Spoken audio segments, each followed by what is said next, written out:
Amén, mis amados hermanos, que el Señor les continúe bendiciendo. De verdad que para mí es un gusto, un placer recibir nuevamente la oportunidad de así hacer uso de la palabra de Dios en este hermoso día del Señor. Amén. Vamos a iniciar rápidamente con nuestro estudio. Bendecimos a nuestros hermanos que se encuentran presentes, a los que viernes tras viernes se dan la oportunidad de estar en estos estudios para así aprender acerca del amado. El tema que tenemos para hoy se titula ¿Quién es Jesús? Y vamos rápidamente a iniciar porque tenemos mucho material. Los objetivos son los siguientes: reconocer que el verdadero conocimiento es Dios quien lo da al hombre. Afianzar nuestra postura en la fe independientemente de qué piensen los demás. No esconder nuestra fe por la situación o contexto que estemos atravesando en nuestro medio social. Amén. Estos son los contextos que tenemos, o los objetivos, más bien dicho, que tenemos para este estudio. Vamos a ver ahora nuestra base bíblica, la cual se encuentra en el libro de Juan, su capítulo 7, verso 10 al 24. Y es leída en el nombre del Padre, del Hijo y del Espíritu Santo. Amén. Dice: pero después que sus hermanos habían subido, entonces él también subió a la fiesta, no abiertamente, sino como en secreto. Y le buscaban los judíos en la fiesta y decían: ¿dónde está aquel? Y había gran murmullo acerca de él entre la multitud, pues unos decían: es bueno, pero otros decían: no, sino que engaña al pueblo. Pero ninguno hablaba abiertamente de él, por medio a los judíos, por miedo a los judíos. Mas a la mitad de la fiesta subió Jesús al templo y enseñaba. Y se maravillaban los judíos, diciendo: ¿cómo sabe este letra sin haber estudiado? Jesús les respondió y dijo: mi doctrina no es mía, sino de aquel que me envió. El que quiere hacer la voluntad de Dios no conocerá si la doctrina es de Dios o si yo hablo por mi propia cuenta. El que habla por su propia cuenta, su propia gloria busca, pero el que busca la gloria del que le envió, este es verdadero, y no hay en él injusticia. ¿No os dio Moisés la ley y ninguno de vosotros cumple la ley? ¿Por qué procuráis matarme? Respondió la multitud y dijo: demonio tienes. ¿Quién procura matarte? Jesús respondió y dijo: una obra hice y todos os maravilláis. Por cierto, Moisés os dio la circuncisión, no porque sea de Moisés, sino de los padres, y en el día de reposo circuncidáis al hombre.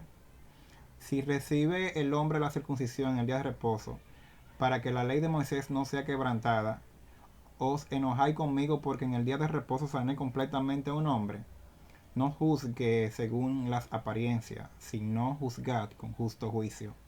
Amén. Esta es la lectura, ¿verdad?, que tenemos como base bíblica.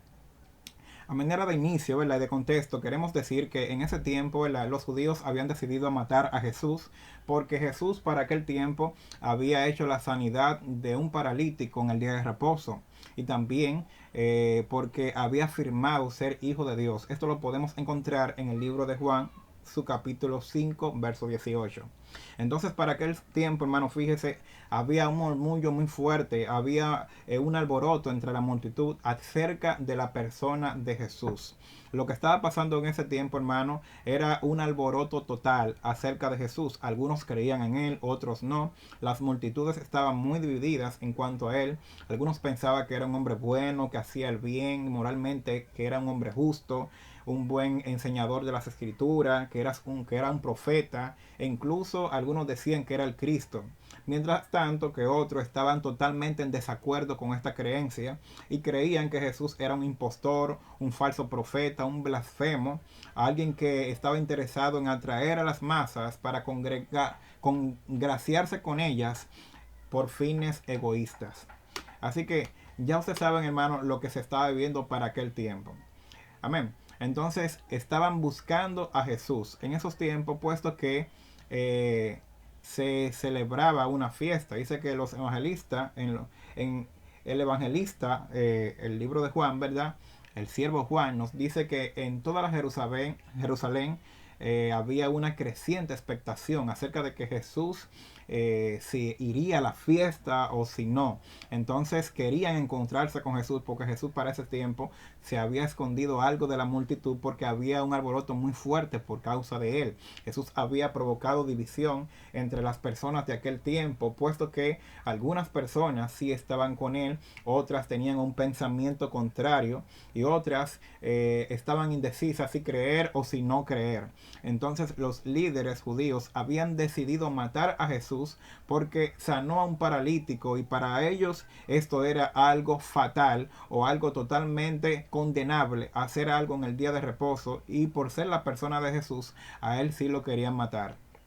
Entonces, habían las cuestionantes en aquel tiempo acerca de Jesús. Muchos se preguntaban, ¿verdad?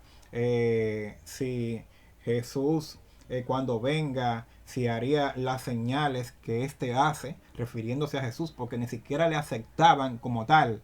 Entonces esperaban a otro Mesías, como ya en anteriores ocasiones hemos dicho. Entonces ellos pensaban, pero cuando venga el verdadero, realmente hará más señales que la que éste hace.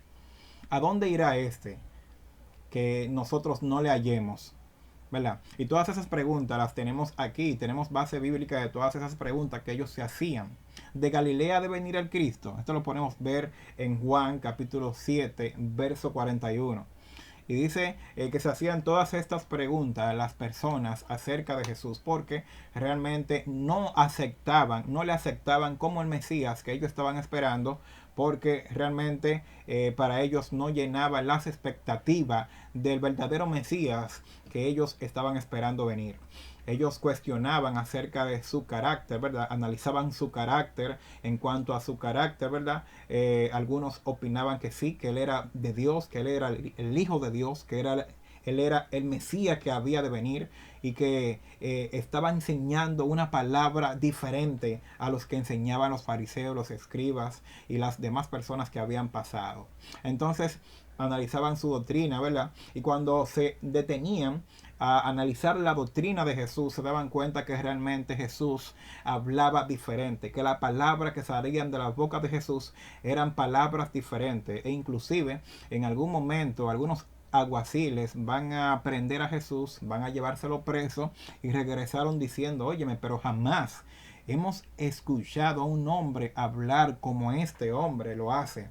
Eso lo podemos ver en el libro de Juan capítulo 7 verso 46. Sin embargo, hermanos, los líderes judíos cuestionaban sus enseñanzas porque no había estudiado en ninguna de las escuelas rabínicas y ellos entendían que si Jesús no había estudiado en ninguna de esas escuelas, entonces el conocimiento que tenía no era de Dios. Entonces, por el hecho de que Jesús no había estudiado en esa escuela rabínica que ellos tenían, ni había pasado por las manos de esos grandes maestros reconocidos de aquel tiempo, entonces simplemente por ese hecho también Jesús era descartado. Amén. Entonces también cuestionaban acerca de sus obras. El Señor había sanado a un paralítico en el día de reposo, aparte de los milagros que el Señor había realizado para aquel tiempo. Entonces el hecho es que no les recibían. También cuestionaban acerca de su nacimiento, su origen, el cual se encuentra en el libro de Juan, capítulo 7, verso 25. Los judíos creían que el nacimiento del Mesías sería misterioso, y al ver que Jesús viene en un pesebre, totalmente en una condición de pobreza, en condiciones, óyeme, en un lugar tremendo donde lo que se puede percibir es un olfateo a heces fecales de las vacas o a ese entorno, ¿verdad? Que no era nada positivo en cuanto a posición económica, y ellos realmente estaban esperando, ya usted sabe, a qué tipo de Mesías, a qué tipo de gobernante, a qué tipo de rey, a qué tipo de emperador que viniera con el brazo fuerte y extendido a librarle de las ataduras del imperio romano. Este hombre, al presentarse, ¿verdad?, con tal humildad, o sea, Jesús, fue descartado porque no llenaba las expectativas. También acerca de su destino, ellos cuestionaban acerca de eso, puesto que Jesús decía que cuando Él regrese va a ir a reunirse con su Padre. Esto lo podemos ver en el libro de Juan, capítulo 7, verso 32. Jesús anunció que todavía estaría un poco más de tiempo con ellos y que luego volvería, ¿verdad?, al que le había enviado. Con esto se refería que iba a estar con Dios. Y para esto a ellos les parecía una blasfemia y lo que hicieron fue que le prendieron. Entonces vemos, hermanos, que aquí realmente se está viviendo un momento tenso en la vida de Jesús y en el pueblo. En la sociedad de aquel tiempo había un momento tenso acerca de la persona de Jesús. Habían dos grupos, o bueno, decir tres grupos, porque habían personas que no creían, acérrimamente no creían, no lo aceptaban, no querían saber de Jesús. Entonces, hermano, hay algo que aquí tenemos que enfocar, y es que nadie ponía duda acerca de sus obras milagrosas. Todo el mundo estaba claro con que los milagros que Jesús hacía realmente eran milagros, que no eran trucos de magia, sino que eran milagros auténticos. Todo el mundo estaba claro con la autoridad de Jesús y con la enseñanza que Jesús hacía de la palabra, porque la palabra de Dios dice que Él le hablaba como quien tenía autoridad, y incluso eso los reconocieron los judíos, ¿verdad? Los judíos, los fariseos, cuando lo escuchaban se daban cuenta que Él hablaba como quien tenía autoridad, y por eso ellos se cuestionaban, pero ¿quién es este que no ha estudiado en una de las escuelas rabínicas que están reconocidas y habla con tal autoridad, habla con tal conocimiento? Entonces, esto eran las cuestionantes acerca de la persona de Jesús, si aceptarlo como el Mesías o si no. El asunto es que Jesús por muchos de ellos fue descartado, pero por otros sí fue recibido. Pero el problema aquí radica en el hecho de que no se ajustaba a las expectativas equivocadas que los judíos se habían hecho en cuanto a la venida del Mesías, y también a los celos que los líderes religiosos tenían al ver crecer la popularidad de Jesús en la multitud. Recuerda, hermano, que nadie, ¿verdad?, nadie es aplaudido en su propia tierra, como ya hemos dicho en otras ocasiones. Entonces, por todas estas razones, Jesús fue descartado de ellos haberle recibido como rey, como Mesías, el rey que venía a libertar de la esclavitud del pecado y no de la esclavitud material en la cual ellos se encontraban.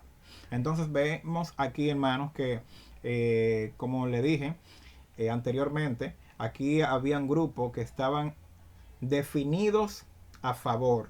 Estas personas que estaban definidos a favor de Jesús sí creían en Jesús, sí recibían sus palabras, sus enseñanzas, sí estaban de acuerdo con que Él había venido de Dios, con que Él era el Mesías, con que Él era el Cristo que estaban esperando, con que Él era el verdadero y auténtico Hijo de Dios. Estas personas se convirtieron en sus seguidores y eran los que estaban ahí con Jesús día y noche, que no le quitaban la mirada ni a pie ni a pisada. Entonces, en este sentido, también queremos decir que habían personas que estaban definidos totalmente y rotundamente en negar que ese era Jesús. Estaban en su contra y no aceptaban nada de lo que Jesús hacía. Si hacía una sanidad, decía que hacía los milagros, ¿verdad?, por vía de Satanás, de Belcebú. Si hacían milagros, decían que hacía esos milagros por vía de Satanás, de Belcebú, y no estaban de acuerdo con él porque estaban en su contra. Pero también vemos un tercer grupo que no estaban ni a favor ni en contra, sino que estaban indecisos, porque no se definían, porque tenían miedo de con esto traerse un problema con los gobernantes. Entonces ellos no definían su creencia. Bien, entonces vemos que para este tiempo había diversidad de pensamientos acerca de Jesús, y que había también diversidad, había una división de grupos acerca de Jesús. Se había dividido el pueblo en tres grupos: los que creían, los que no creían y los que estaban indecisos. Los que estaban indecisos, como ya dije, por no buscarse problemas con los gobernantes.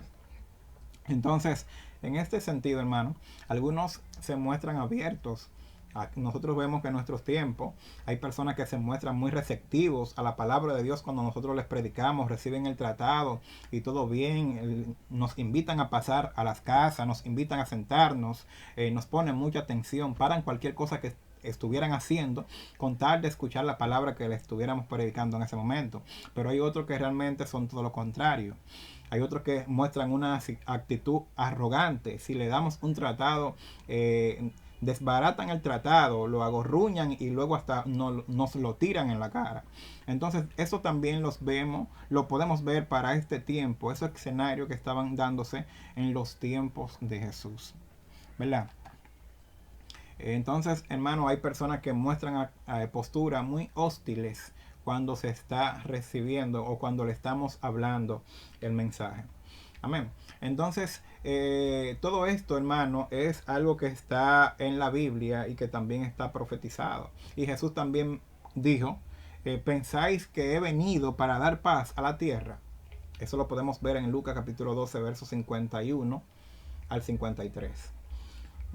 Jesús dijo, no, sino que vine a traer disensión, porque de aquí en adelante 5 en una familia estarán divididos, 3 en contra y 2 contra 3. Estará dividido el padre contra el hijo, y el hijo contra el padre, la madre contra la hija y la hija contra la madre, la suegra contra la nuera y la nuera contra su suegra. Entonces es para que usted vaya viendo, y fue por esto mismo de la división entre creencias, la división entre pensamientos. Bien, que eso es lo que nos divide realmente. Cuando hay una división entre pensamientos, que yo estoy pensando algo, usted está pensando otra. Que estamos en un culto, yo estoy adorando y usted está en otra cosa. Entonces, usted está adorando y yo estoy en otra cosa. Entonces, hay una diversidad de pensamientos. Entonces, algo parecido así fue lo que pasó en los tiempos de Jesús. Unos le aceptaban, otros no, y otros estaban indecisos. Entonces, vamos a ver. Para aquel tiempo, tenemos que enfocar también que había un odio muy declarado acerca de la persona de Jesús, ¿verdad? Hay personas que tenían un odio muy fuerte y muy profundo acerca de Jesús. Tenían temor algunos de a decir algo, ¿verdad?, inadecuado, que pudiera hacerles objeto de la ira de los líderes religiosos y de su temida maquinaria política religiosa, y por eso se mantenían, hermanos, al margen y se mantenían cabizbajo con una postura silente, que no profesaban si eran o no. Mejor se mantenían tranquilos.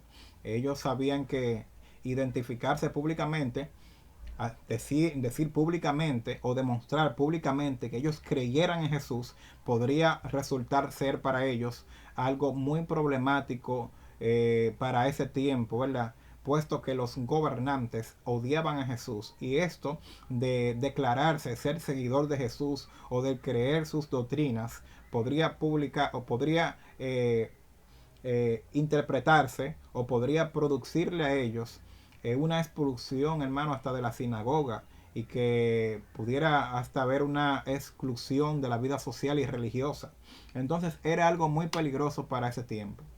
Bien, también había, hermano, mucho miedo. Había mucho miedo, que siempre el miedo, hermano, sabemos que ha sido una herramienta que el enemigo usa para tener a las personas así, que no acepten a Jesús en cuanto a confesar a Cristo, o si no, ay, ¿qué va a decir mi familia? ¿Qué va a decir mis hermanos? ¿Qué van a decir mis amigos? Y en el trabajo donde yo estoy trabajando, ¿qué van a decir? Porque el jefe es ateo, el jefe no cree en Dios. Entonces hay personas, hermano, que por no buscarse un problema se meten en miedo. El miedo, hermano, le impide acercarse a Jesús.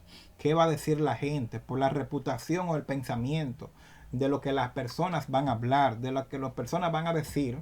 Hay personas que no reciben a Jesús. Y esto, hermano, también está pasando en los tiempos actuales, como estuviera pasando en los tiempos de Jesús.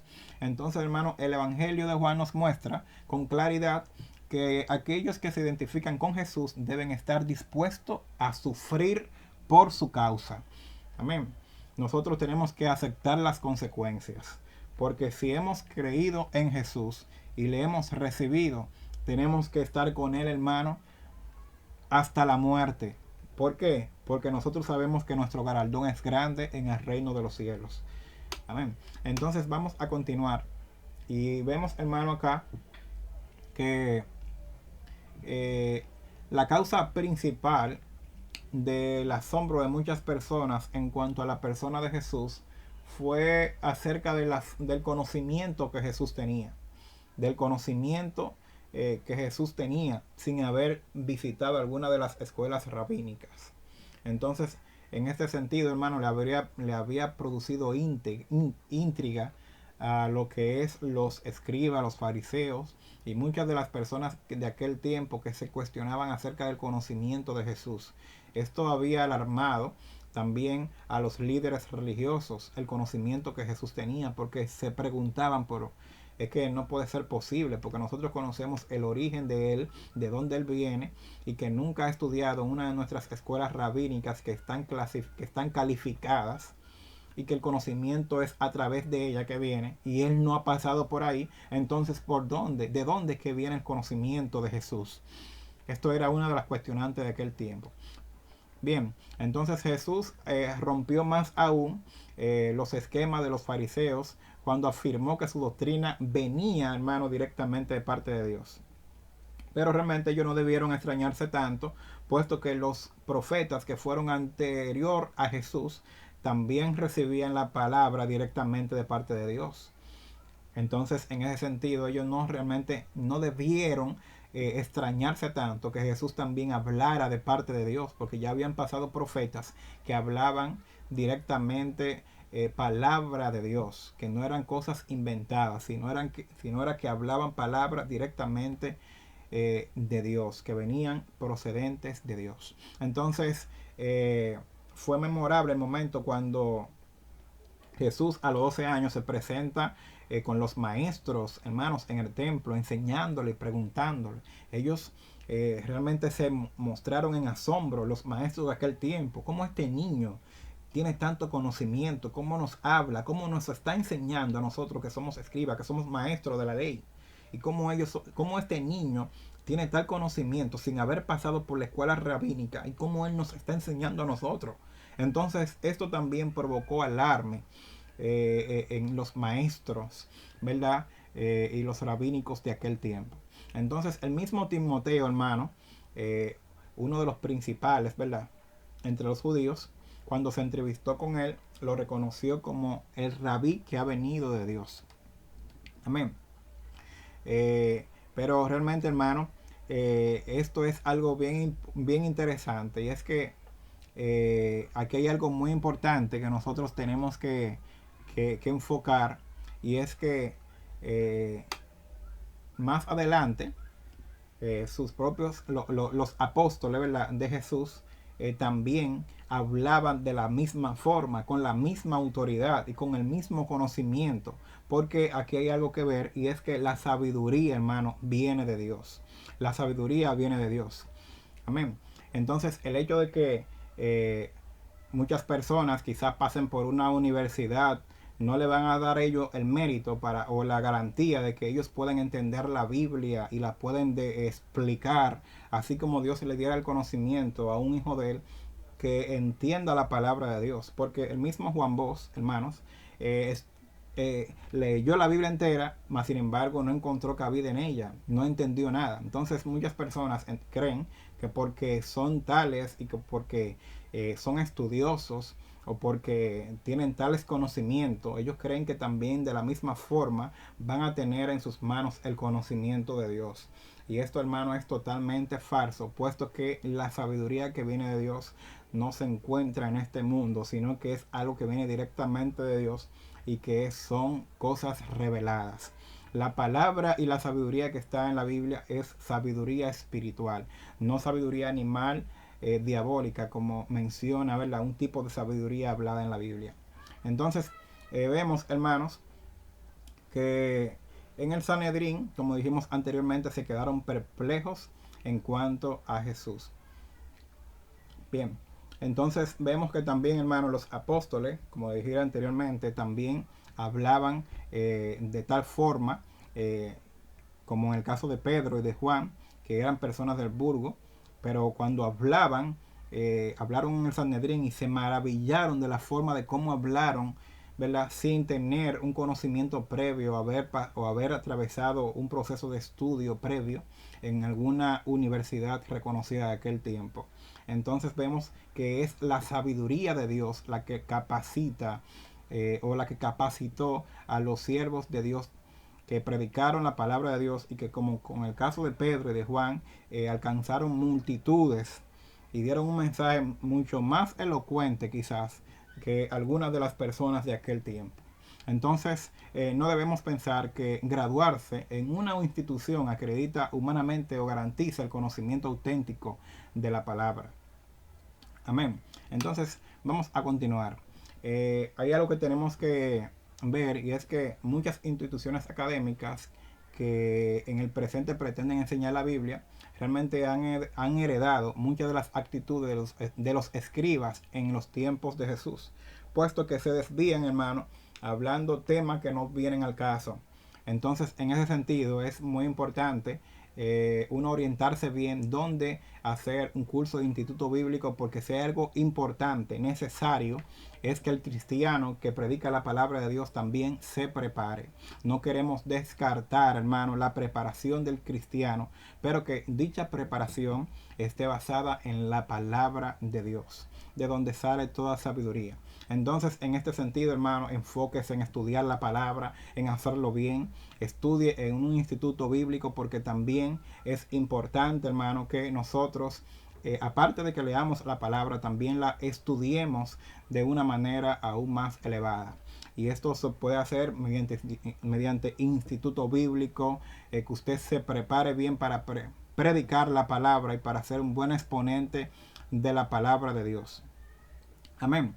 Entonces, el problema de muchos de los fariseos, de los escribas y de los maestros de la ley que enseñaban en aquel tiempo, el problema de ellos era que ellos se jactaban, y para ellos el citar a famosos rabinos le hacía parecer muy eruditos, porque el problema de ellos era que su enseñanza aburría.